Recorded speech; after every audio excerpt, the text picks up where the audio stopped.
Presentamos 24 Horas Central.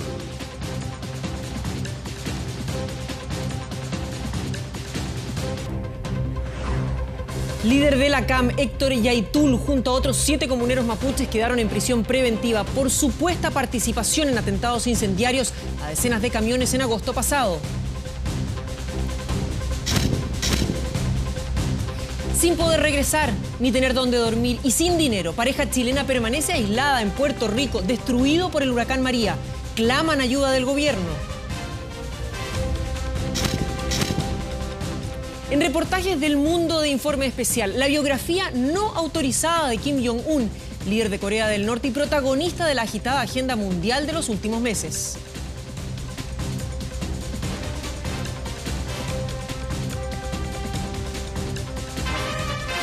Muy buenas noches, bienvenidos a las noticias.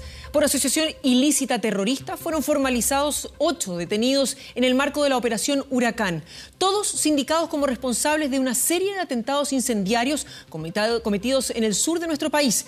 Mediante la interceptación de mensajes de WhatsApp se pudo determinar el modus operandi de esta organización. Entre los imputados que quedaron en prisión preventiva figura el líder de la coordinadora Arauco Mayeco.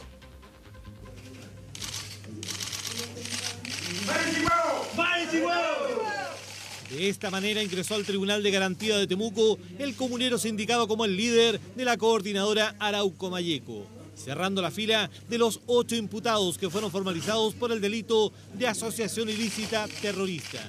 Todo esto en el marco de la investigación por los ataques incendiarios ocurridos en la Araucanía, Biobío y Los Ríos.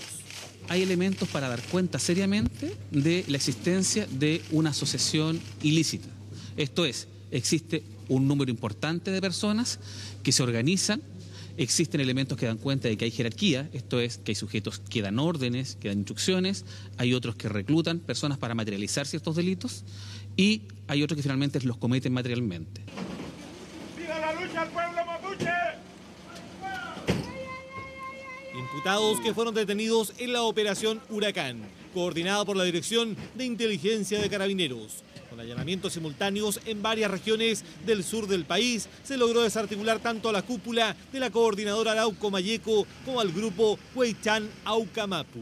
Se ha desbaratado esta organización criminal en donde participaron estos individuos en diferentes escalas, algunos planificando y distribuyendo recursos hasta llegar incluso a algunos que realizaron el atentado propiamente tal. Detenciones que fueron realizadas con antecedentes recopilados en virtud de la ley de inteligencia. El Código Procesal Penal, que es el código que rige estas materias y que tiene la garantía y derechos de nuestros imputados, no fue utilizado, sino que se recurrió a esta ley y en definitiva con eso lo que se hizo fue evitar un control jurisdiccional y vulnerar los derechos de nuestros defendidos, obteniendo una prueba que a nuestro juicio es ilícita y que no debería ser considerada.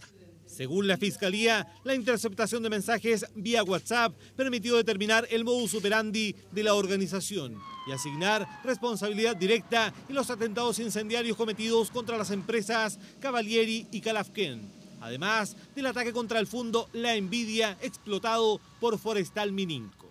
Nosotros sostenemos que se organiza para cometer delitos de carácter terrorista. ¿Y cuáles son estos?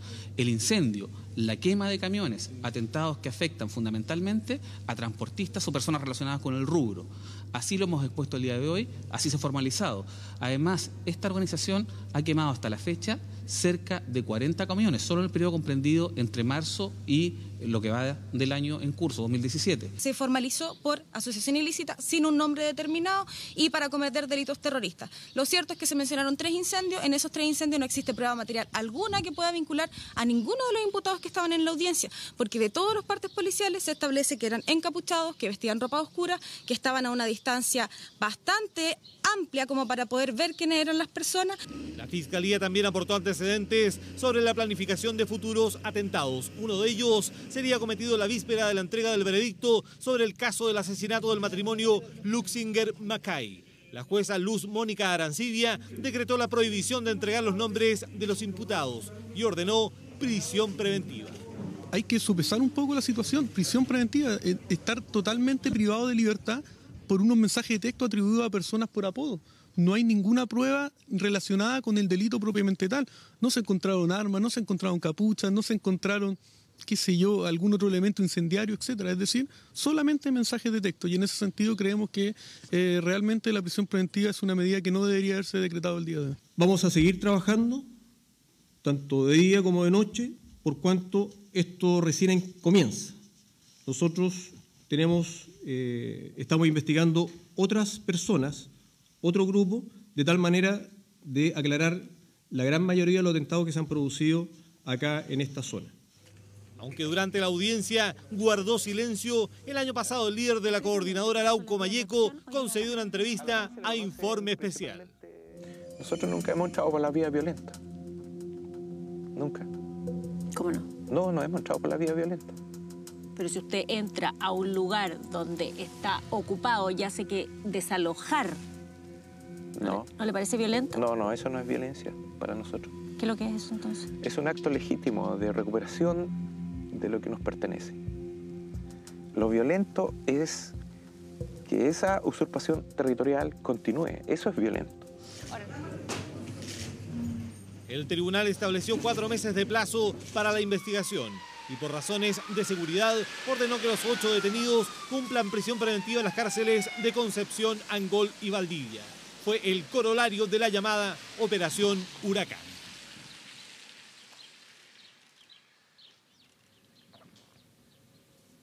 Estaban de vacaciones en la isla justo cuando el huracán María pasó por Puerto Rico y no han podido volver a Chile. Es una pareja de pololos de Conchalí a quienes la aerolínea les cambió los pasajes para el 1 de octubre, producto de la emergencia, pero ¿quién se hace cargo de la estadía? Ellos ya no tienen dinero y hoy los desalojaron del hotel. Probablemente van a tener que pasar la noche en la calle. Ronald Opaso y Nicole Inostroza debían regresar de su viaje de vacaciones el miércoles pasado, pero justo el día antes se registró el huracán María.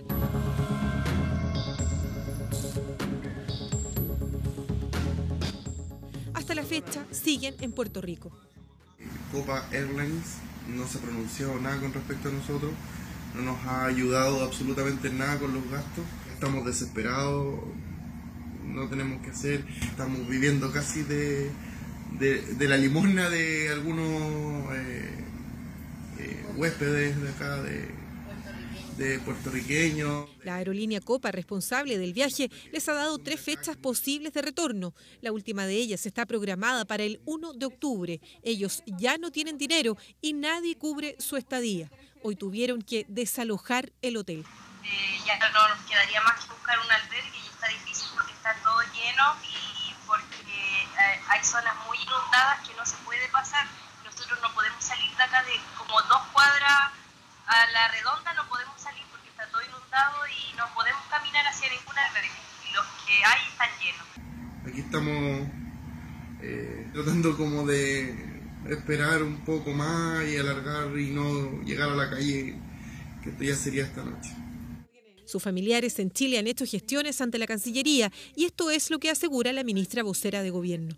Que estamos muy preocupados de este tema, que Cancillería a través de los canales consulares se está haciendo cargo de la situación. Decir también que como la situación en Puerto Rico, según se nos ha informado, es una situación grave, esto también ha afectado a la cónsul honoraria en ese país. Hasta ahora nadie del consulado ha tomado contacto con ellos en Puerto Rico. Y en Chile, Manuel Opaso, hermano del joven, recibió esta respuesta. Las 2 cosas que me dijeron, que uno, que no podían intervenir como políticamente, así como el tema de, por ejemplo, el tema de la aerolínea, y que no tenían recursos, o sea, no había como plata, porque también salía afectada el cónsul que estaba allá. En la casa de Nicole, su padre también ha intentado conseguir ayuda y sigue esperando respuestas de la aerolínea. Tenían pasaje para el día 20, por razones obvias que fue el huracán, se lo cambiaron para el 21, ya es entendible, ¿verdad? Pero después se lo cambiaron para el día 22, y del 22 se lo cambiaron para el 24. Del 24 ahora va el 1. La más afectada es su abuela Marta. Que no les falte el dinero, que no les falte nada. Para que puedan alimentarse. Sí, pues por mientras. Mientras, en Puerto Rico, las imágenes revelan el nivel de emergencia que enfrenta la isla. Sin luz, sin agua potable y con decenas de puertorriqueños esperando en el mismo aeropuerto la salida de algún vuelo que les permita salir de ese país, igual que estos 2 chilenos.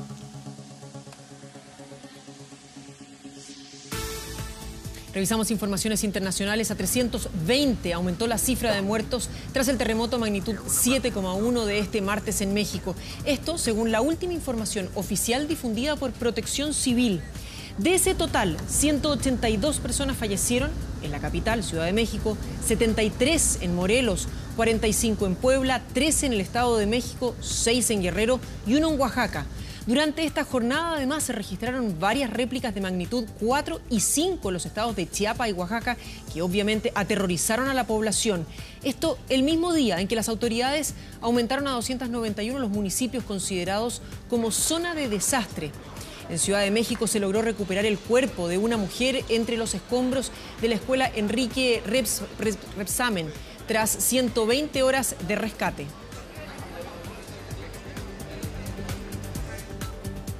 Y volvemos a nuestro país. Las cámaras de seguridad de una discoteca de Quilicura captaron el instante preciso en que un desconocido abrió fuego al interior del local nocturno, hiriendo mortalmente a una joven de 22 años y dejando a otro de los asistentes lesionados. Lo revisamos a continuación en el siguiente resumen policial. Una joven de 22 años murió tras verse envuelta en una balacera en una discoteca de la comuna de Quilicura. El hecho, ocurrido cerca de las 4 de la madrugada, se originó con una riña entre bandos rivales, siendo uno de los involucrados quien posteriormente abrió fuego en 8 oportunidades en contra de los asistentes. Leonor Maldonado Gutiérrez recibió un impacto de lleno en su rostro, muriendo en el mismo lugar, mientras que un hombre de 26 años resultó con un disparo en la ingle, manteniéndose fuera de riesgo vital. La PDI trabaja para dar con el autor de los disparos. El autor de estos hechos volvió al lugar premunido con un arma de fuego, la cual realizó disparos dentro del local y impactó en la cara a la víctima, que falleció en el mismo lugar, y a un segundo individuo que fue trasladado al hospital San José. Funcionarios de la Brigada de Homicidio de la Policía de Investigaciones se encuentran en posesión de algunos apodos y unas posibles identidades, las cuales estamos corroborando e investigando para poder dar con el autor de este hecho y detenerlo en las próximas horas. 2 mujeres murieron y otras 20 personas resultaron heridas, 2 de ellas graves, tras el accidente protagonizado por un bus particular en la comuna de La Higuera. El hecho ocurrió en el kilómetro 518 de la Ruta 5 Norte, cuando el conductor de la máquina perdió el control de esta en el sector de la Cuesta Buenos Aires, mientras se desplazaba con 43 ocupantes. El bus realizaba el trayecto Huasco-Santiago, tras el viaje al desierto florido que sus pasajeros habían desarrollado, entre ellos chilenos y extranjeros. Carabineros trabaja sobre la hipótesis de un desperfecto mecánico o bien el exceso de velocidad. Se va a determinar por qué el bus después del impacto recorrió tantos metros, aproximadamente 500 metros desde donde se originó el impacto hasta donde terminó finalmente el vehículo. En los casos del hospital de Coquimbo, de riesgo vital y además riesgo de secuelas neurológicas en el caso de la paciente que tenemos hospitalizada acá en La Serena por daños en la columna cervical. Un intenso operativo montado por carabineros permitió frustrar el robo de un supermercado en la comuna de Pedro Aguirre Cerda, con una vecina del sector de calle Carlos Valdovinos, quien se percató de la presencia de 2 desconocidos en el techo del local comercial, alertando de esto a carabineros, quienes con el trabajo del GOPE y la prefectura aeropolicial identificaron a los 2 involucrados, quienes posteriormente fueron detenidos. 2 hombres menores de edad se encontraban en la parte de arriba del supermercado, se mantenían con una especie de contundente, específicamente una ganzúa para realizar, ¿no es cierto?, un forado en la parte de arriba del supermercado e ingresar, ¿no es cierto?, al interior. Ambos adolescentes, quienes hasta hoy no tenían antecedentes policiales, quedaron ahora a disposición de los tribunales. Y ocurrió lo que se había anticipado. Angela Merkel asegura un nuevo periodo como canciller tras la victoria de su coalición, mientras que la temida ultraderecha pasó a transformarse en una fuerza política de peso en el Parlamento alemán. Nuestro enviado especial, Francisco Moreno, nos amplía desde Berlín a esta hora. Francisco, buenas noches. ¿Qué tal? Ya es de madrugada en Alemania, sin embargo las luces siguen encendidas y el movimiento continúa al interior de la sede de los demócratas cristianos, el partido que representa a Angela Merkel. Es hora de cálculos, sí, es hora de cálculos y por una razón bien sencilla. Si bien esta fue una victoria, no fue una victoria del todo exitosa y esto tiene básicamente relación con un punto y es la llegada de los ultraderecha hasta el Parlamento. Ha sido una jornada intensa, no solo al interior de las urnas, también fuera de ellas. En otra competencia, durante este domingo se realizó la Maratón de Berlín, 43.000 personas, 137 países. Veamos el movimiento, veamos el resumen de la jornada en el siguiente informe.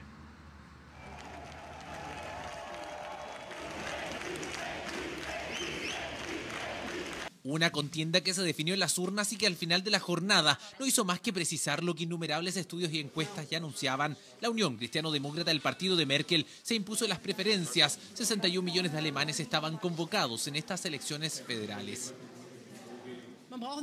No hay ninguna duda. Estábamos esperando un resultado ligeramente mejor. Está claro. Nosotros, los demócratas cristianos, somos el partido más fuerte. Tenemos el deber de formar gobierno y no puede haber ninguna formación gubernamental contra la nuestra. Un resultado que tiene un impacto interno, pero también a nivel mundial. Alemania es la primera potencia de la Unión Europea. ¿Cuáles deberían ser los principales propósitos para los ganadores en términos de los asuntos internacionales? Es la paz, para mí la real idea detrás de la sociedad europea. Espero que el gobierno siguiente ponga atención a esto y no solo a los asuntos económicos. A las 8 de la mañana se abrieron las mesas en las 299 circunscripciones. Allí llegaron los votantes, incluida la propia canciller. Bueno, a las 2:30 de la tarde llega a la Universidad de Humboldt Angela Merkel, acompañada de sus guardias y también de algunos de sus asesores para emitir su sufragio. Según las encuestas, ella es la favorita para continuar dirigiendo el destino de Alemania. Otra victoria para Angela Merkel, una líder cuya era suma hasta ahora 12 años, 12 y 4, 16, hasta el 2021 se extiende la nueva administración. Buena gestión para algunos, un síntoma preocupante de poca renovación para otros. La escena de política es a partir de hoy el mismo de antes, seguro. El único es dentro del Parlamento, es el AfD. La ultraderecha. La ultraderecha, y para mí no es posible. Y este sí que es un temor latente para la nación germana. Los ultraderechistas de Alternativa por Alemania serán una fuerza política con poder en el Parlamento. Como claramente somos el tercer partido más fuerte, el gobierno alemán, como sea que se forme, deberá prepararse, porque los cazaremos a la señora Merkel o a quien sea, y tomaremos a nuestro país y a nuestra gente de vuelta. Es un reordenamiento que también implicará la alineación de otros partidos pequeños en torno al de los demócratas.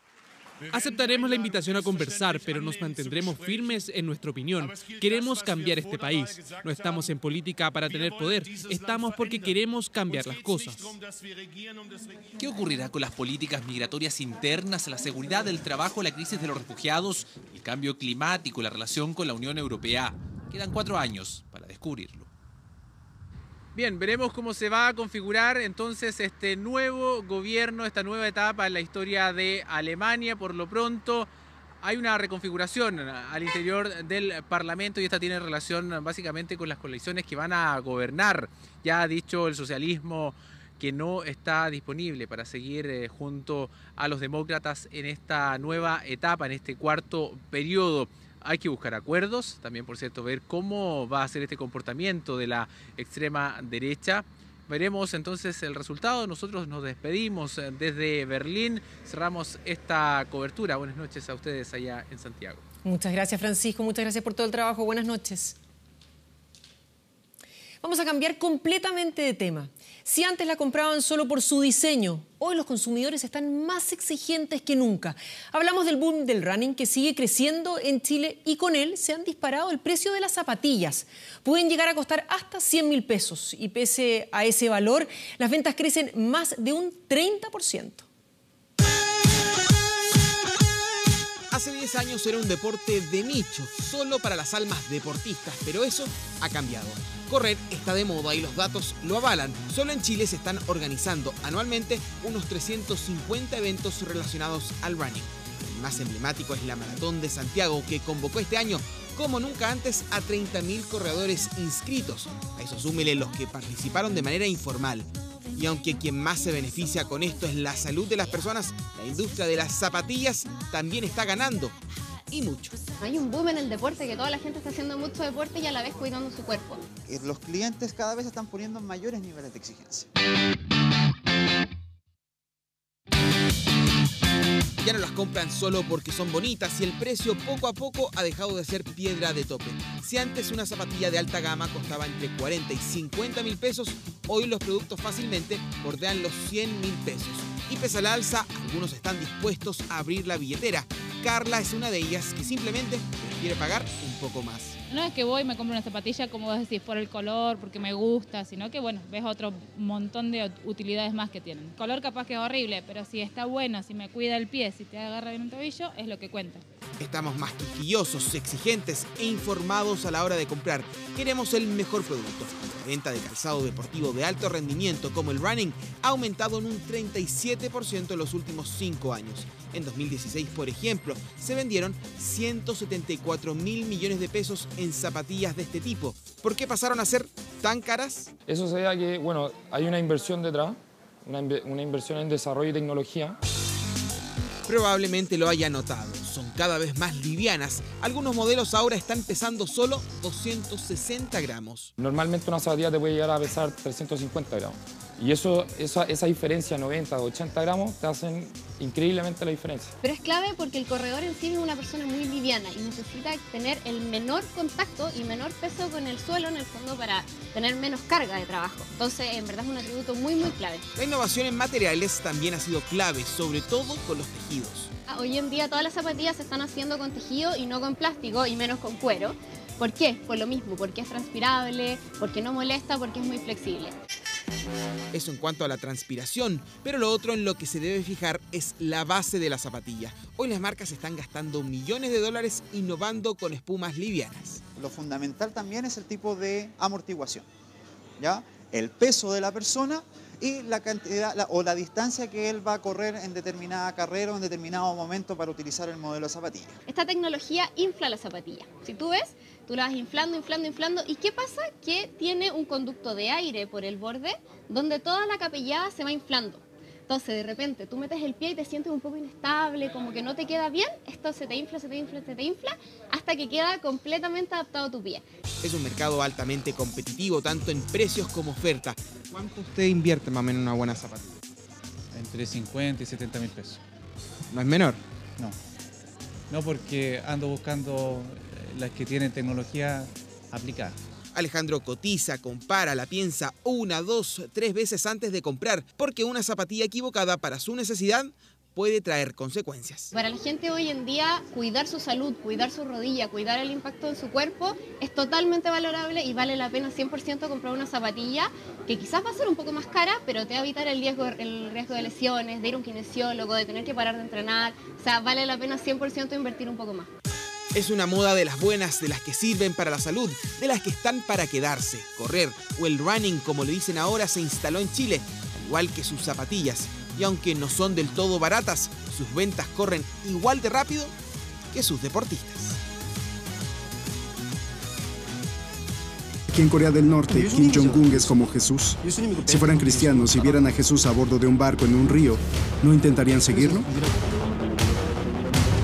Corea del Norte tiene armas nucleares y siguen desarrollando programas.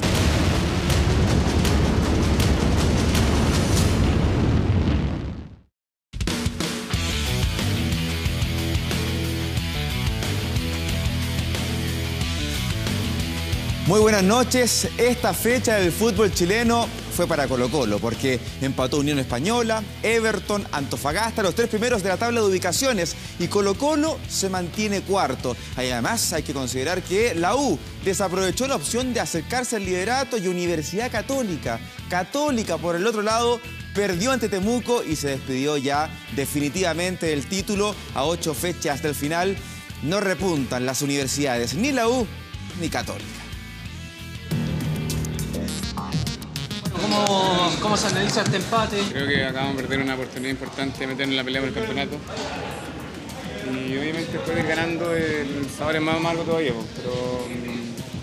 pero todavía queda el próximo fin de semana. Creo que tenemos la última chance de meternos de forma definitiva por la pelea. Las palabras del capitán Johnny Herrera, que reflejan la molestia del campeón, que volvió a desaprovechar la opción de pelear por el liderato. La U empató con Everton y las dudas asoman otra vez en el cuadro azul. Nos encontramos obvio que triste por haber perdido 2 puntos, pero bueno, esto sigue, ¿no? Un sabor amargo, un partido que era muy importante para nosotros, era un rival directo, jugando de local, teniendo una ventaja dentro de, creo que era un partido que estaba manejado. Acá viene Pinilla, media vuelta, le pegó, ¡gol! Mauricio Pinilla volvió a aparecer para darle el triunfo parcial a la U con 2 goles que lo convierten en la gran esperanza del equipo. Todo era alegría, sin embargo los errores defensivos le pasaron la cuenta nuevamente a la U, que bajó en la tabla de posiciones y quedó a 6 unidades del líder Unión Española. Algo está pasando en la U que de un puro tiempo y el segundo tiempo pues pierde la pelota y no la encuentra. Hoyo no la chuntó con los cambios, tiró al equipo para atrás cuando debió haberlo tirado más para adelante. Están muy estáticos los muchachos, va a ver qué ocurre para el próximo partido. Justamente los hispanos serán los rivales en la próxima fecha para este equipo que debe resolver varios problemas. Uno de ellos el futuro del técnico Ángel Guillermo Hoyos. Y es que, según el Mercurio, el argentino es parte de la lista que tiene la Federación Ecuatoriana para asumir como nuevo técnico de la selección adulta. En estos momentos yo no tengo opinión de eso porque no habló nadie conmigo. Del tropiezo de la U a la caída libre de Universidad Católica, que no levanta cabeza en este torneo tras perder esta vez por la cuenta mínima ante Deportes Temuco. La verdad es que regalamos 30 minutos y en ese regalo de esos 30 minutos nos costó el partido. Esos 30 minutos nos costaron el partido. Solo problemas para el cuadro de Mario Salas, que la próxima fecha tendrá el gran desafío de revertir este panorama frente a Colo-Colo en San Carlos de Apoquindo. Y este es el resumen de la 7ª fecha, que comenzó con el triunfo de Colo-Colo por 3-0 a San Luis. Antofagasta empató ante el líder Unión Española, mientras que la U hizo lo mismo frente a Everton en el Estadio Nacional. La U de Conce, en tanto, cayó por la cuenta mínima ante Curicó Unido, cerrando la fecha en el día sábado, mientras que el día domingo también hubo compromisos como el del primer triunfo de O'Higgins de Gaby Milito, 2-1 frente a Palestino. La Católica, ya lo revisábamos, cayó 1-0 frente a Deportes Temuco, y sorpresa en el puerto porque Wanderers no pudo frente a Audax Italiano, que lo derrotó por 3-1. En tanto, a esta hora están enfrentándose Huachipato y Deportes Iquique en el CAP de Talcahuano. Igualan 0-0 en el entretiempo. Revisamos fútbol internacional con el Celta de Vigo, donde milita el Tucu Hernández. Hoy fue protagonista en la goleada de su cuadro, que comenzó con ese tanto de Gustavo Cabral. Luego una jugada casi idéntica a la apertura de la cuenta, centro del danés Sisto, y aparece Sergi Gómez para desviar el balón. Ganaba 2-0 el Celta. Nuevamente centro del sector izquierdo, ya aparece el Tucu, Pedro Pablo Hernández, el seleccionado chileno, recurrente, fijo en las nóminas de Juan Antonio Pizzi, para anotar los 39 minutos del primer tiempo, el 3-0 transitorio del Celta frente al Eibar. Seguramente va a estar presente en los encuentros frente a Ecuador como local y ante Brasil en Sao Paulo, el cierre de las eliminatorias sudamericanas. Y en la segunda fracción, Daniel Woss, el danés, convertiría el 4-0 definitivo. Ahora nos trasladamos a la Liga Italiana, donde el Bologna de Eric Pulgar logró vencer al Sassuolo con activa participación del mediocampista chileno, que recibió una falta a los 33 minutos del segundo tiempo. Luego él también hizo una infracción y recibió tarjeta amarilla por lo mismo. Terminaría ganando su equipo con este tanto al último minuto de partido de Orji Ogbonkwo, el nigeriano. Jugó todo el partido Eric Pulgar. Buen triunfo para el equipo del jugador chileno, ex Universidad Católica. Y en Estados Unidos, no solo la tensión política golpea al presidente Donald Trump ahora, porque luego de cancelar la invitación a la Casa Blanca a los últimos campeones de la NBA, lo que es una tradición de hace casi 4 décadas en ese país. Bueno, ahora una serie de estrellas del deporte norteamericano han aparecido demostrando su profundo rechazo al mandatario, y lo han hecho abiertamente, algo sin precedentes. A continuación le vamos a explicar el conflicto que existe ahora entre el deporte estadounidense y Donald Trump. Desde el mandato de Ronald Reagan hace años es tradición en Estados Unidos que el presidente reciba en la Casa Blanca a los equipos campeones de los deportes más importantes de Norteamérica. Costumbre que este año se interrumpió después de este mensaje de la estrella del monarca de la NBA, Golden State Warriors, Stephen Curry. I don't want to go. That's really by acting and not going. Hopefully that will inspire some change when it comes to what we tolerate in this country. Donald Trump le respondió al MVP de la pasada temporada en su estilo mediante Twitter. Ir a la Casa Blanca se considera un gran honor para un equipo campeón. Stephen Curry está dudando, por lo tanto la invitación se retira, lo que causó una ola de reacciones de parte de otros basquetbolistas, entre ellos LeBron James, quien manifestó que la tradición era un honor hasta que llegó Trump al poder. Pero la polémica no fue solo con Curry y los Golden State Warriors.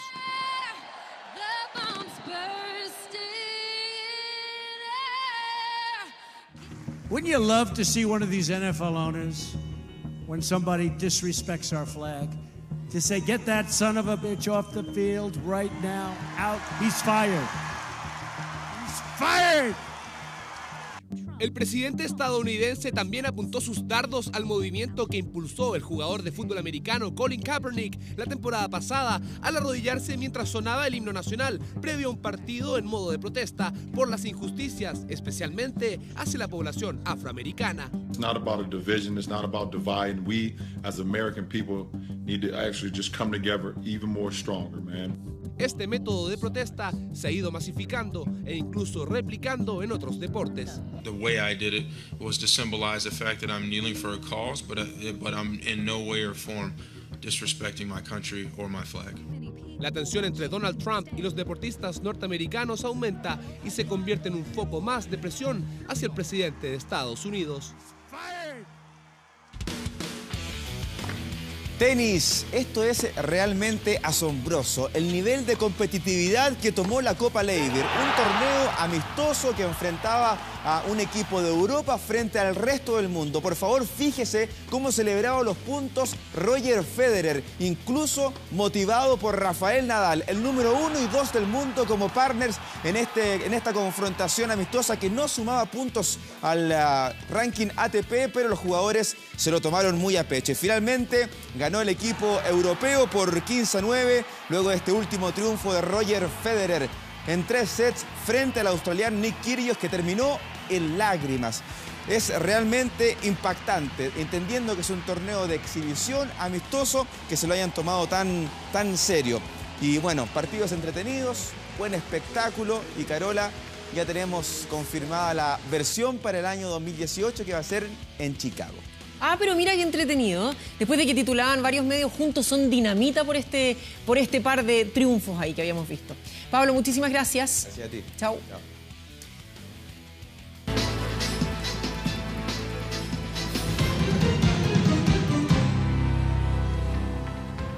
¿Quién es realmente Kim Jong-un, el joven líder norcoreano que amenaza a Estados Unidos y al mundo con desatar una guerra nuclear? ¿Cómo llegó al poder? ¿Es realmente un semidios como proyecta la televisión estatal de Corea del Norte?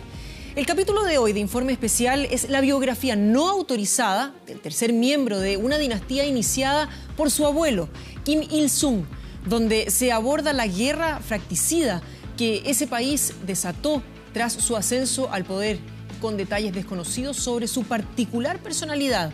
Esto es Informe Especial con reportajes del mundo.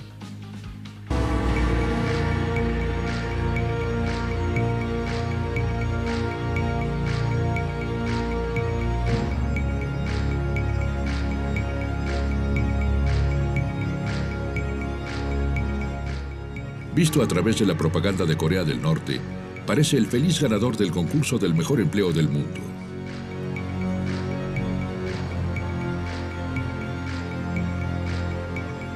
Cada vez que se exhibe en público, se le nota el aire de un hombre maravillado por el descubrimiento de un fabuloso país que sus padres construyeron solo para él. Un país en donde él interviene en casi todo, elaborando planes para un nuevo cuartel en Pyongyang, siendo un salvavidas para los jóvenes de Norcorea, probando las galletas que pronto inundarán los almacenes del régimen. supervisando el crecimiento de los pollos en las granjas del país, e incluso hasta actuando como asesor en los salones de belleza de la nación. Son días arduos, pero días en que sigue hallando tiempo para probar los juegos más recientes del parque de diversiones de la capital. Estas imágenes divertidas, absurdas y a la vez aterrorizantes son las únicas que tenemos para intentar entender a este joven que también tiene control sobre el poder nuclear. Kim Jong-un no da entrevistas, así que decidimos ir a visitar a quienes mejor lo conocen, en un intento por dibujar un retrato más claro de él.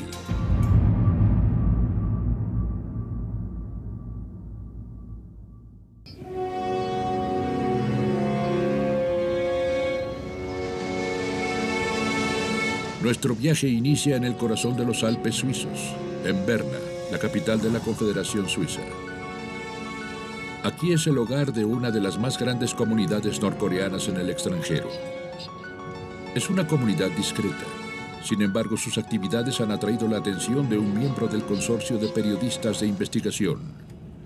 Titus Plattner, Consorcio Internacional de Periodistas de Investigación. Existe una explicación histórica. Suiza es un país neutral, un miembro de las Naciones Unidas en Génova y de otras instituciones internacionales. Y los norcoreanos siempre han tenido acceso a Suiza.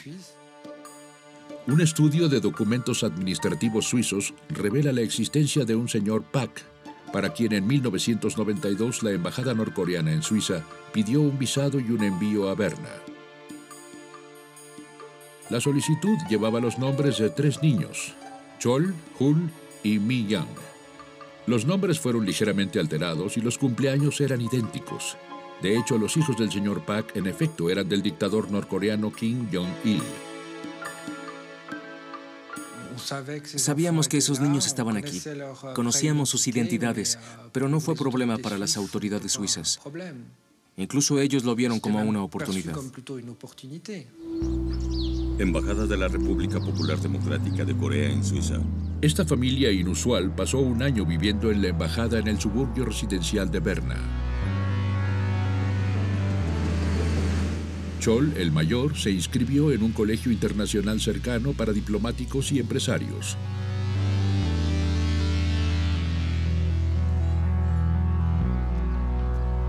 Su hermano Hun entró al colegio estatal en la ciudad. Hablaba alemán con sus compañeros. Después de unos meses difíciles, se dijo que era un chico solitario y ruidoso, pero finalmente logró hacer amigos y se adaptó a la vida escolar. La imagen que tenemos de Pak Hun contrasta mucho con la imagen que tenemos de Kim Jong-un. ¿Cómo podemos estar seguros de que es la misma persona que pasó su adolescencia en Suiza? Los expertos en identificación judicial compararon las dos imágenes, espacio facial, oídos, dientes, y parecía que no había duda posible. Esto sumado a otro rastro que reveló el Servicio Secreto Suizo.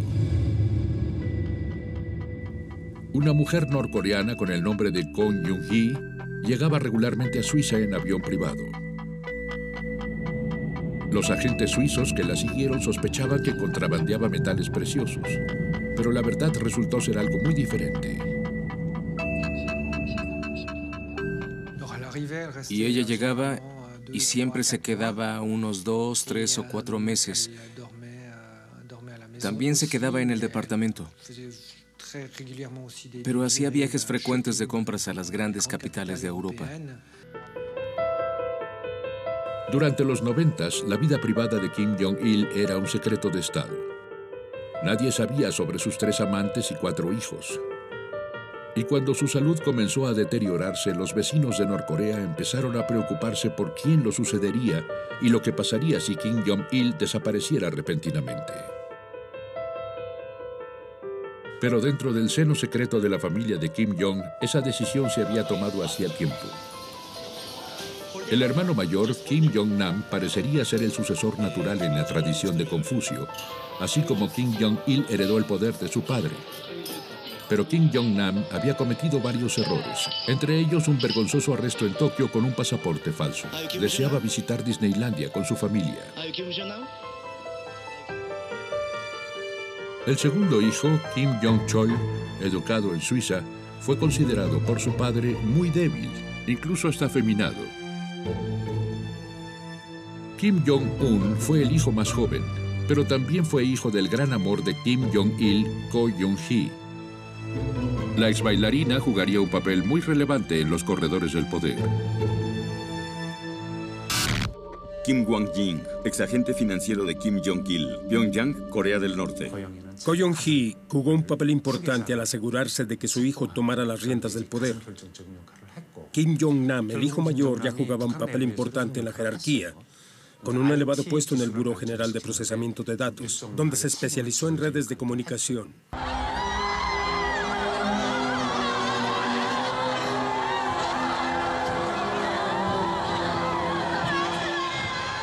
El 17 de diciembre de 2011, Corea del Norte estaba en duelo. Kim Jong-il, el sol resplandeciente del siglo XXI, había fallecido un par de días antes. Era hora de que la maquinaria de propaganda montara la escena del funeral.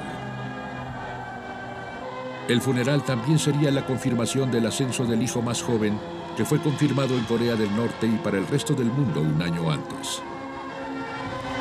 Víctor Cha, exdirector del Consejo de Seguridad Nacional, Casa Blanca, Washington. Kim Jong-il gobernaba desde años antes el país en una posición adelantada más elemental. Mucho antes de convertirse en líder, 10 años antes de haber sido oficializado. Y creo que lo de Kim Jong-un fue muy rápido. Hicieron la propaganda, también hicieron como un viaje al pasado buscando recrear la historia de cómo había sido educado con muchos años de antelación, pero estaba lejos de ser así. Porque hasta que su padre tuvo su primer ataque cardíaco fue cuando empezó a pensar un poco en la idea de la sucesión y falleció poco tiempo después. Así que creo que el joven no estaba listo.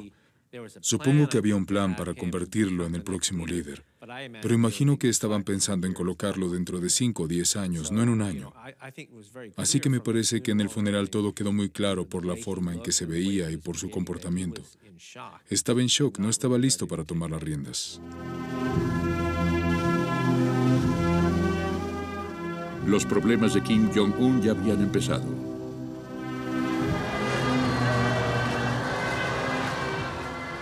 ¿Veían los viejos generales alrededor del ataúd del padre al joven líder como alguien favorable? Kim Il-sung, el fundador de la nación, logró su reputación al liderar al ejército antiguerrillero japonés durante la Segunda Guerra Mundial. Kim Jong-il fue el segundo al mando del régimen durante 15 años, más o menos. Asumió el poder 50 años después. Sin embargo, Kim Jong-un era un joven de 26 años sin experiencia y sin reputación alguna que le precediera. Así que para poder mantener el control de las riendas del poder, se embarcó en una monstruosa purga. El régimen necesitaba ser representado por una nueva generación. Yo creo que debe haber muchísima presión interna allá porque lo que sí está claro es que después de que Kim Jong-un tomara el poder, intentó mover algunas de las concesiones de negocios y el poder político dentro del ejército que su padre instauró allí. Su padre creía que el primer llamado político debía ser militar. Quiso mover esto del partido, al menos para equilibrar la política y el ejército. Todos los generales que estuvieron con Kim Jong-un cerca del ataúd de su padre en la procesión funeraria desaparecieron. No quedó ninguno de ellos. Quedó muy claro que eliminó a ese grupo y que intenta integrar un nuevo grupo. La víctima más prominente de la purga estaba detrás de él durante el funeral. Su tío, Yang Sang-tak, casado con la hermana de Kim Jong-il. Desde los 70, este miembro, gracias al matrimonio, había estado en el corazón del poder.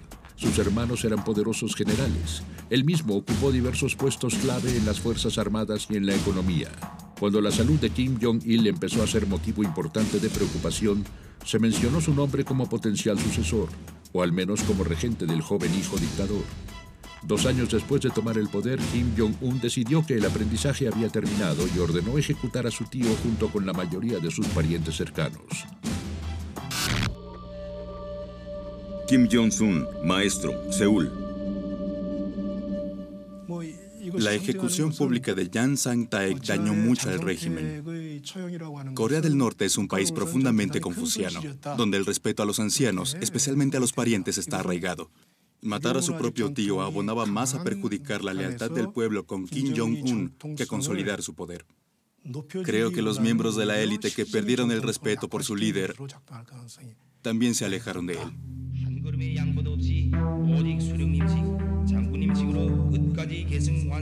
Para que su ascenso al poder tuviera éxito, Kim Jong-un decidió usar el terror para someter a la vieja guardia del régimen.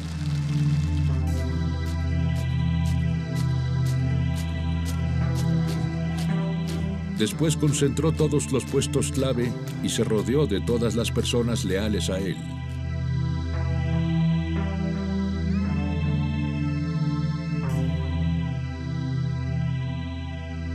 Coronel David S. Maxwell, comandante estratégico de la Alianza Militar Estados Unidos-Corea. Creo que Kim Jong-un está a cargo. Yo no creo que haya marionetas detrás de él, porque creo que el sistema está diseñado para tener una sola persona a cargo. Entonces, creo que todo el mundo debe mostrar una lealtad íntegra con él para poder sobrevivir.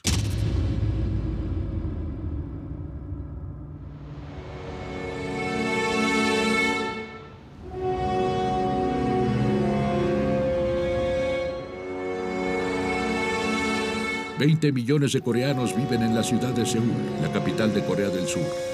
20 millones de personas más obsesionadas con su propio éxito que con Kim Jong-un. Sin embargo, un escrutinio detallado revela que toda la ciudad está lista para la guerra. El control militar de la zona la convierte en una ciudad invencible. Se creó una extensa red subterránea para refugiarse de cualquier ataque desde el norte. Aunque las personas ya no notan las máscaras de gas y las raciones de emergencia colocadas en diferentes lugares de las estaciones subterráneas. No me preocupa la guerra.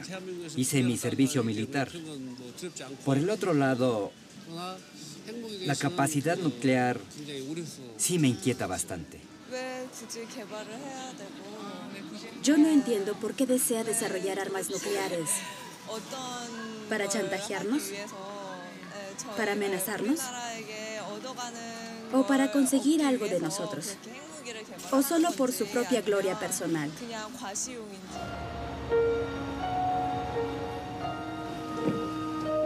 La frontera norcoreana está a 30 kilómetros de ahí. Es una zona desmilitarizada de 2 kilómetros, imposible de cruzar, con cientos de miles de soldados en cada lado. Y toda Seúl está dentro de su rango de fuego. Los soldados del sur ven a los pobladores del norte. A diferencia de su padre, Kim Jong-un supervisa personalmente los puestos de avanzada, la amenaza más grave que tiene Seúl.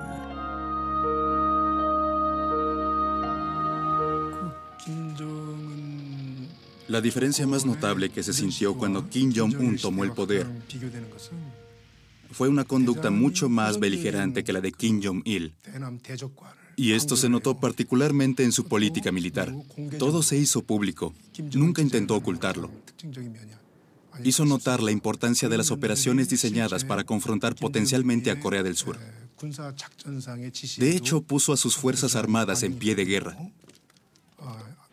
Esta amenaza fue ilustrada con el entrenamiento y los ejercicios a los que fueron sometidos los norcoreanos. Kim Jong-un hizo su primera aparición propagandística un año antes de la muerte de su padre. Fue ascendido a general de 4 estrellas. Eso simbolizó su llegada al corazón del poder. Y en Corea del Norte, el poder significa primero y ante todo el ejército. Yo pienso que asistió, tal vez por un periodo de unos 6 meses, a alguna de las academias militares. Le dieron algunos títulos y, claro, la forma en la que están creando el mito es diciendo que él planeó el hundimiento del Cheonan en el bombardeo de Yongbyon. Yo no creo que tenga ninguna experiencia militar. Más bien creo que intentan crear ese mito.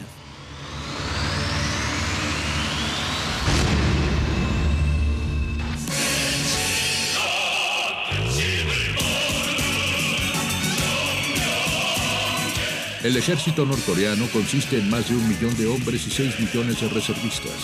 Las visitas para elevar la moral de las unidades es una obligación diaria para el gran líder.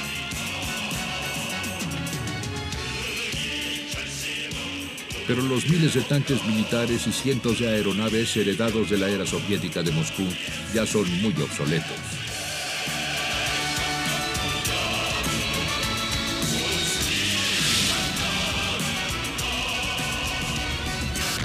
Joseph Tetrani, embajador y exdirector de la CIA, División Asia.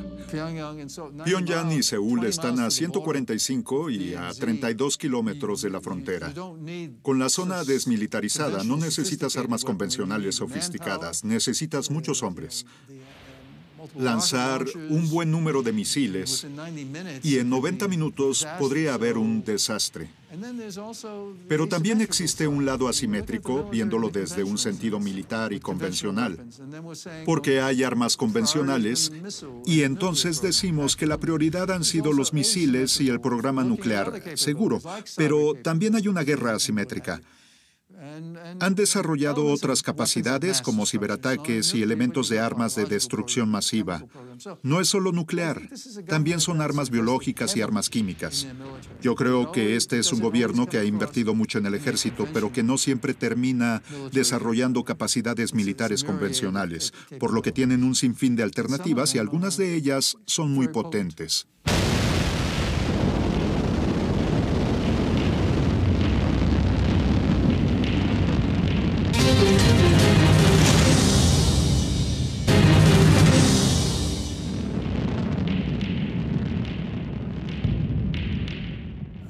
A todos nos debe inquietar Corea del Norte.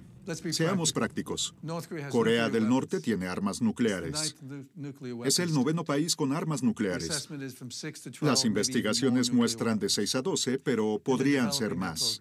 Y siguen desarrollando programas. Tienen un programa de enriquecimiento de uranio para construir armas nucleares. Tienen sistemas de misiles. Tienen el Scud, tienen el NODA. Ya lo desarrollaron.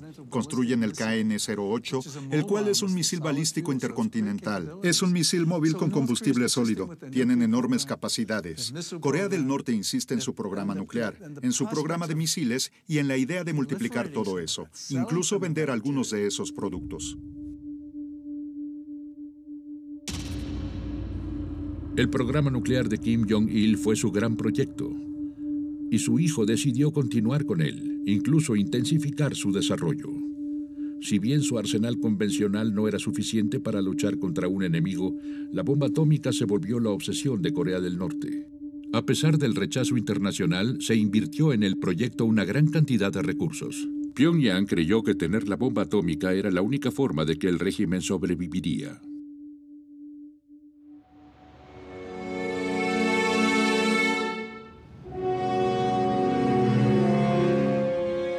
Es el único freno que tiene contra su gran enemigo, Estados Unidos, con quien estuvo en guerra durante los años 50.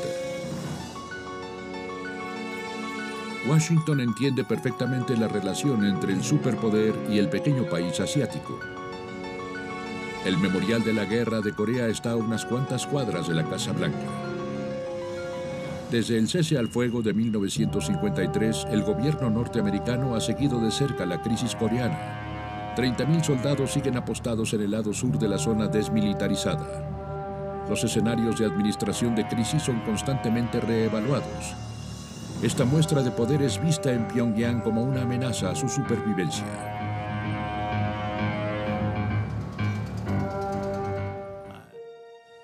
Corea del Norte ya es una amenaza nuclear.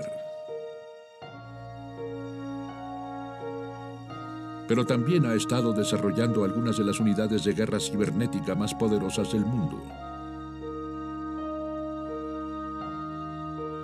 Por ejemplo, atacaron el sistema financiero de Corea del Sur y también los estudios de grabación de Sony en Estados Unidos en respuesta a una película de comedia que se burlaba abiertamente de Kim Jong-un.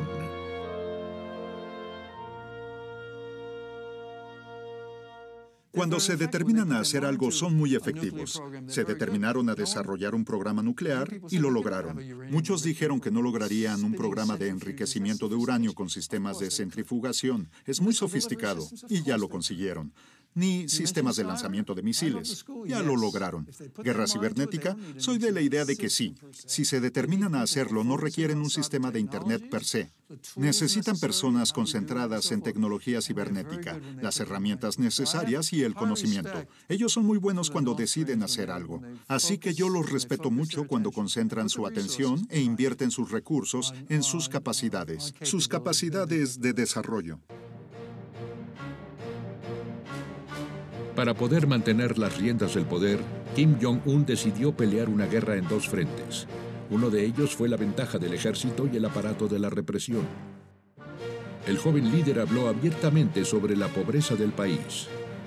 Dijo que no iba a poder dormir hasta que su pueblo tuviera una adecuada calidad de vida. Desde sus primeros días, Kim Jong-un pasó mucho tiempo con el chef japonés de su padre, quien se volvió un compañero muy cercano. Kenji Fujimoto, chef de la familia Kim. El chef japonés recuerda los pensamientos nocturnos más íntimos del dictador.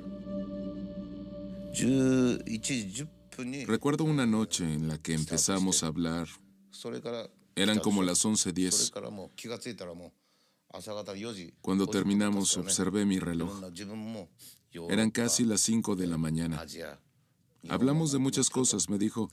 He estado en Europa, en Asia, en Japón muchas veces. Los supermercados están llenos de comida. Pero en mi país eso no ocurre.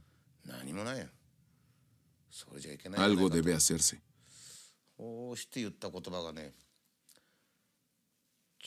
Luego dijo, yo creo que debemos seguir el ejemplo de la política de China. Cuando escuché eso, me di cuenta de que estaba determinado a seguir la ruta de la liberalización económica y la reforma.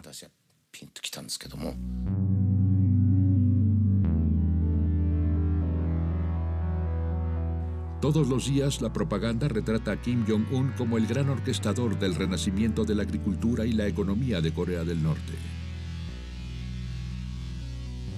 Los primeros resultados fueron modestos, pero el país parece haber dejado en el pasado las hambrunas que acabaron con la población en los años 90.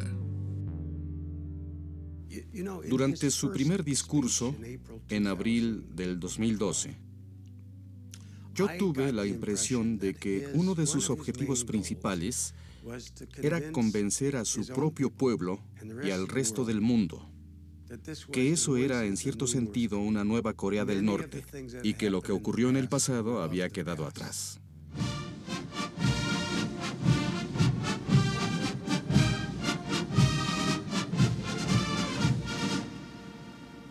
El ejército de nuestro pueblo debe ser la encarnación del lema de nuestro gran general, ayudar al pueblo.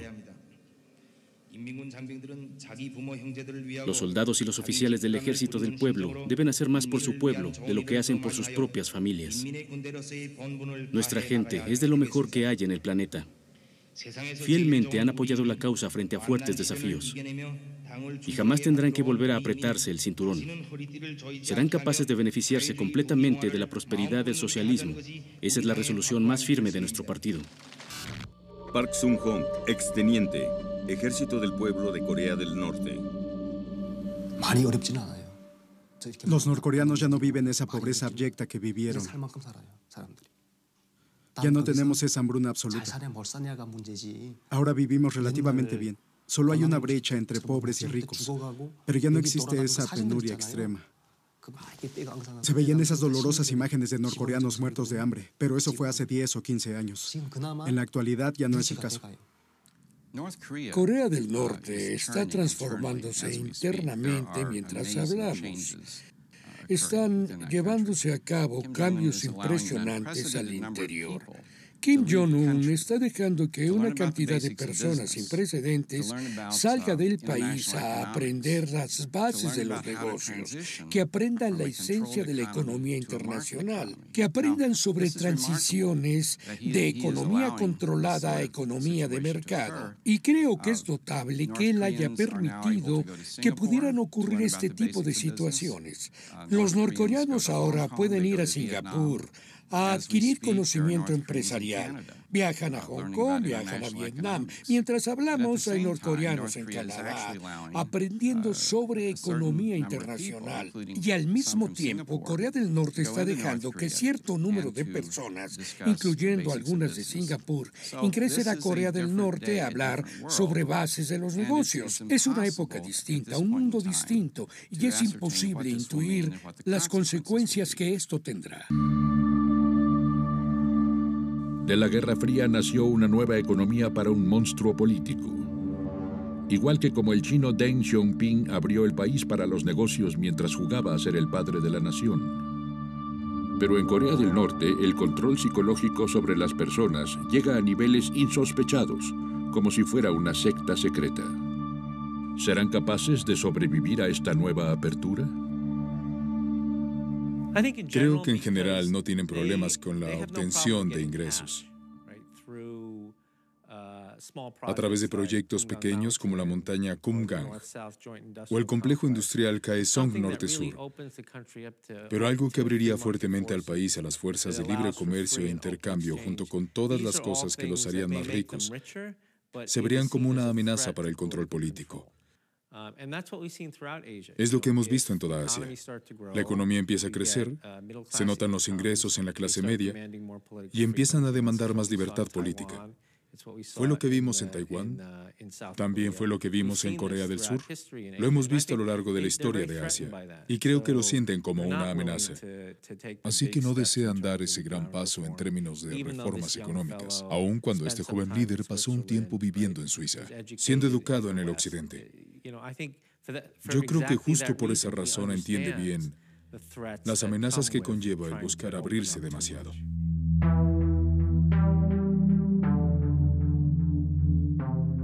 Para Kim Jong-un es un tema de supervivencia. Después de años de pobreza en el reinado de su padre, los norcoreanos necesitan sentir una nueva esperanza si el país aspira a mantenerse unido. Sus alegres apariciones y su aspecto regordete contribuyen a la resurrección de la imagen de Kim Il-sung, a quien se parece mucho físicamente. En Corea del Norte, hasta un niño pequeño en las calles ama a Kim Il-sung. Él fue el gran líder. Durante su era, las personas comieron bien y no fueron pobres. Fue en el reinado de Kim Jong-il en donde el país experimentó la peor pobreza.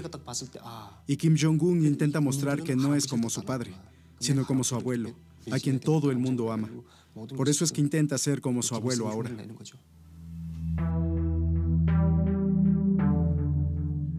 El abuelo, Kim Il-sung, el venerable fundador de Corea del Norte, sigue siendo el presidente oficial y eterno de este país. A veces, durante su reinado, su desarrollo fue más rápido que el de Corea del Sur, gracias al apoyo incondicional del Kremlin. Pero cuando cayó el bloque soviético, Pyongyang tuvo que cambiar su tono. Su economía se desmoronó, y bajo el gobierno de Kim Jong-il, el país vivió su gran hambruna.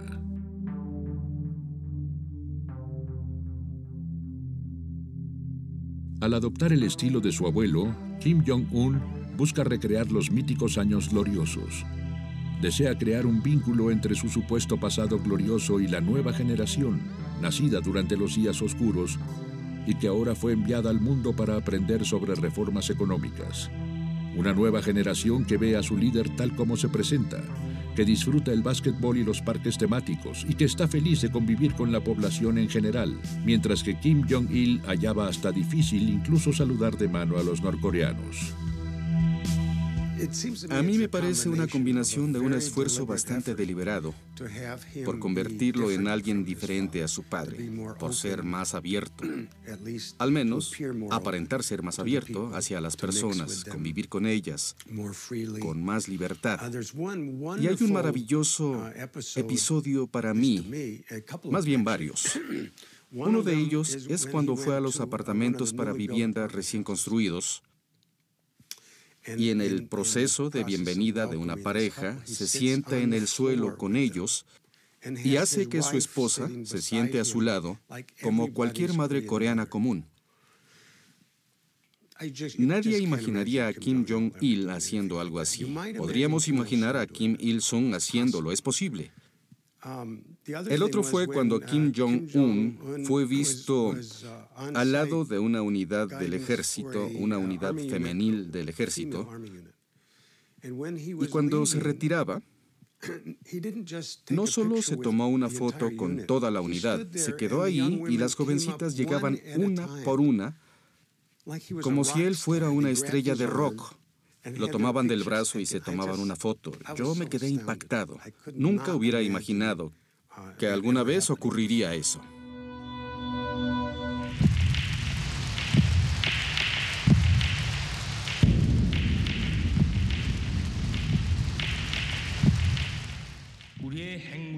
Nuestra capacidad nuclear es la garantía para proteger nuestra soberanía nacional. Nos permite construir paz, prosperidad y poder, y también la felicidad de las personas.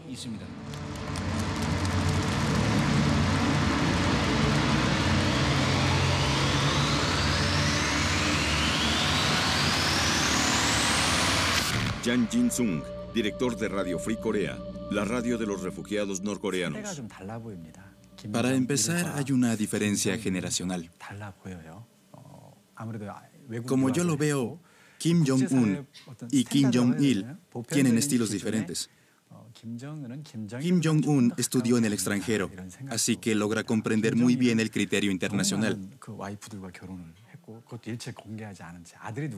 Por lo tanto, parece más normal que Kim Jong-il, quien tuvo muchas esposas y quiso mantener a su familia, en especial a sus hijos, ocultos.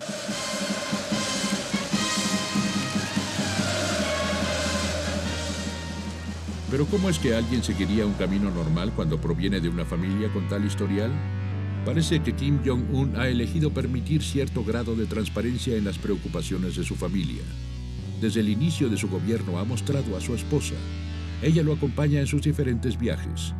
Aparece con un aspecto inmaculado y en ocasiones se trata con artículos de tocador muy costosos. Corea del Norte tiene por primera vez a su propia primera dama, siempre sonriente. Es un símbolo de modernidad y diversidad. Por otro lado, Kim Jong-il tuvo un sinfín de amantes secretas, la mayoría seleccionadas de entre las filas de la comunidad artística del régimen oficial. Esta tropa se concibió esencialmente como un harem para los estimados líderes. A Kim Jong-un jamás se le prohibió salir con las mujeres que quisiera, pero él no estaba interesado. A él le interesaban los deportes. Se la pasaba jugando básquetbol. Pero un día me sentí aliviado. Ese día de entre la Brigada del Placer sobresalía una chica exuberante. Kim Jong-un me llamó y dijo: Fujimoto, mira esas pequeñas. Me sentí muy aliviado al oírle decir eso. Hasta me dije, es hombre y todo va a salir bien. Pero hay otra mujer a quien el régimen está dándole un perfil bastante significativo. Fue vista detrás de Kim Jong-un durante el funeral de su padre, pero la propaganda jamás nombró a esta doliente jovencita. Ella es Kim Yo-jong, la hermana menor del dictador.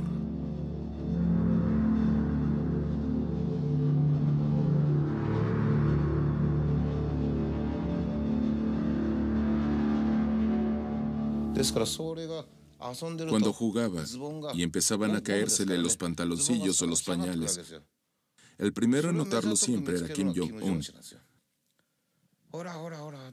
Cuidado, cuidado, decía, y se lo subía. Él la quería muchísimo. Y en la actualidad la sigue queriendo mucho.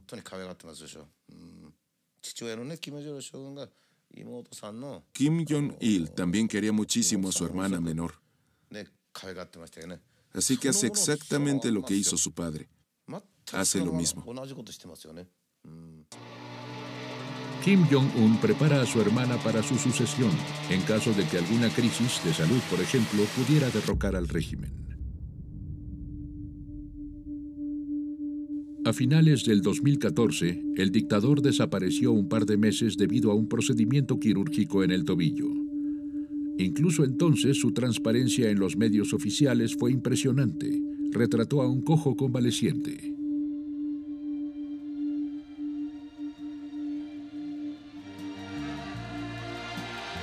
Este notable contraste de la imagen de un dios viviente es una escena muy común en la cotidianidad coreana y a veces llega a abrumarlo incluso a él.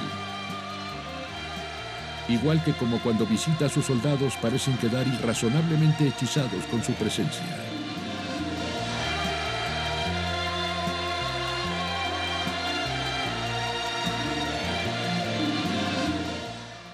Nuestro líder, al lado de las Fuerzas Armadas, apoyándolas como siempre. No hay nada especial en estas imágenes. Son imágenes perfectamente normales. Aquí en Corea del Norte, Kim Jong-un es como Jesús. Si fueran cristianos y vieran a Jesús a bordo de un barco en un río, ¿no intentarían seguirlo?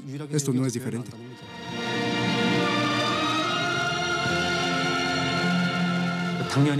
Obviamente es muy idolatrado. El gran líder que hace granadas de piñas. El gran líder que se mueve a una velocidad sobrenatural. Hasta el clima está vinculado con su grandeza. Cada canción lo elogia a él. Uno no puede tomárselo en serio. Pero el lavado de cerebro es muy peligroso. Si las personas quedan expuestas a esas canciones, videos y hasta historias conmovedoras y fenomenales, empiezan a creer en eso. A eso se le llama psicología masiva. Esta vez se convierte en un piloto. Esto permite que la televisión norcoreana lo presente como un instructor de pilotos aviadores. Que nos impresione con sus habilidades. Este escenario le parecería ridículo a un experto, pero es parte fundamental del tono del régimen. Sin embargo, nos asalta una pregunta al ver estas imágenes. ¿El actor principal hasta qué grado cree en la obra? ¿Y hasta qué grado ha influenciado a Kim Jong-un toda esta propaganda eufórica?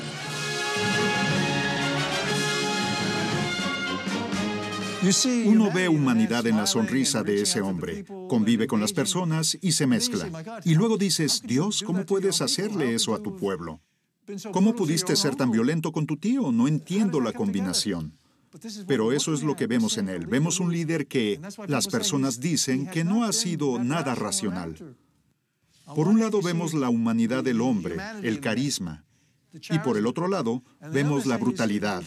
Y dices, ¿qué tenemos aquí?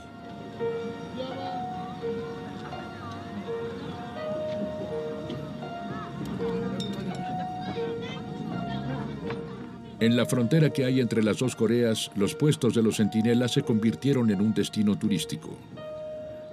Los surcoreanos vienen de visita con la familia los domingos.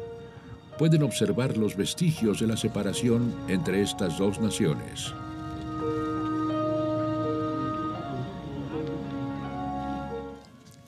Hasta Alemania se reunificó y Corea es un país muy pequeño y continuamos separados.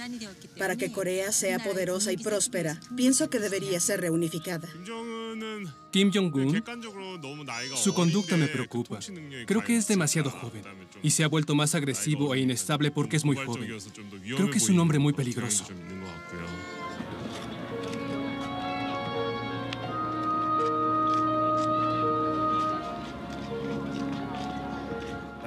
Yo podría apostar incluso mis 34 años en el ejército a que el ejército de Corea del Sur vencería a Corea del Norte. Pero sería muy sangriento. Habría muchas tragedias.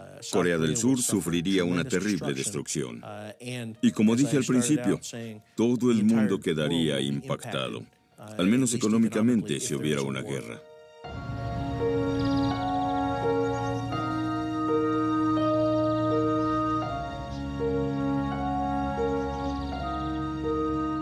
¿Podría caer finalmente esta última frontera de la Guerra Fría? Para muchos coreanos la pregunta por ahora es irrelevante. Las conexiones personales y familiares desaparecieron tras 60 años de separación. 60 años de ver el espectáculo de la familia Kim en Pyongyang como una telenovela que guarda el secreto del futuro de la península coreana.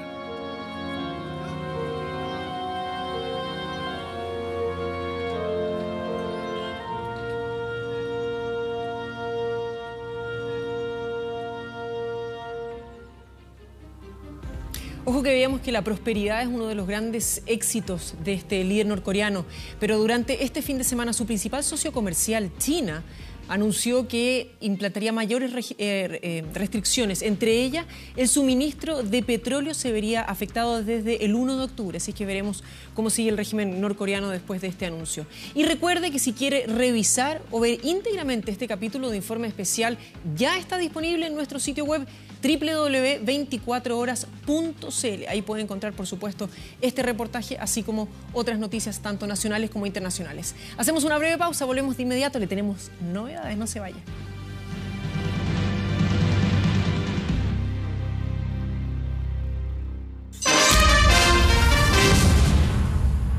Tu mañana.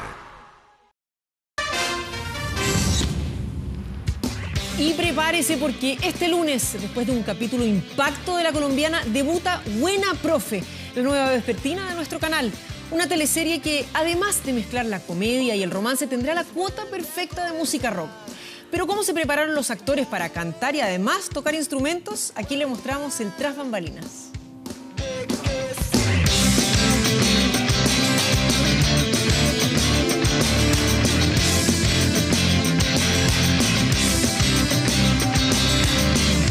Tocan.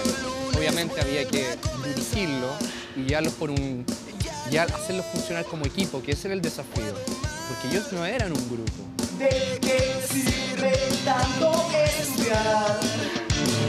Si al final todo sigue igual y nada ha cambiado, quisiera volver. La idea siempre fue esa, en la teleserie, como que hubiera un grupo juvenil que en este curso se armaba como una banda.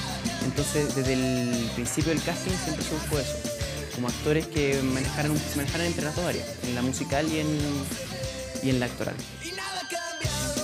Un casting que seleccionó con pinzas a estos jóvenes. Batería, bajo, guitarra, coros son los talentos del Bristol School que podrá conocer desde este lunes.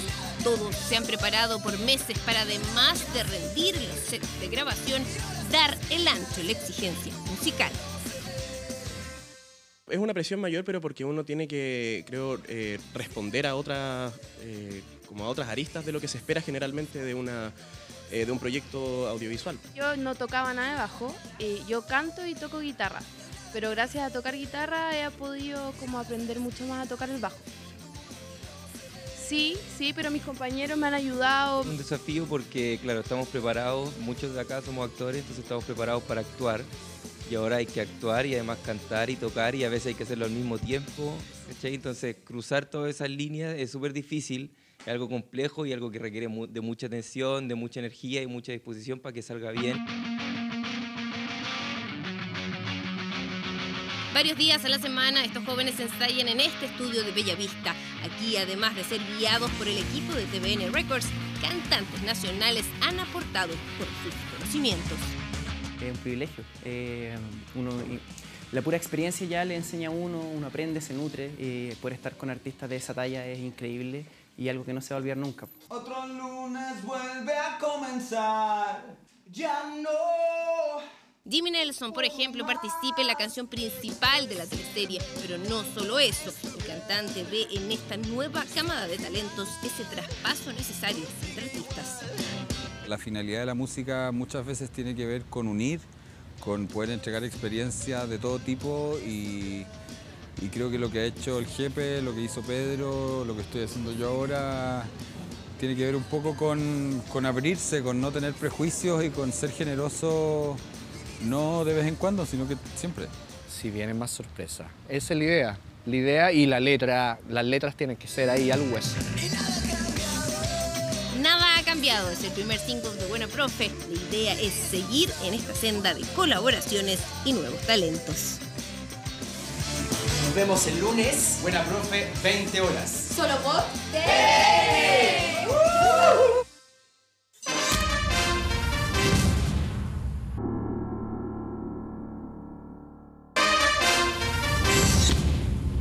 Cientos de motociclistas se pasearon por las calles de la capital con sus conductores vestidos de traje y corbata con el objetivo de recaudar fondos para la prevención del cáncer a la próstata.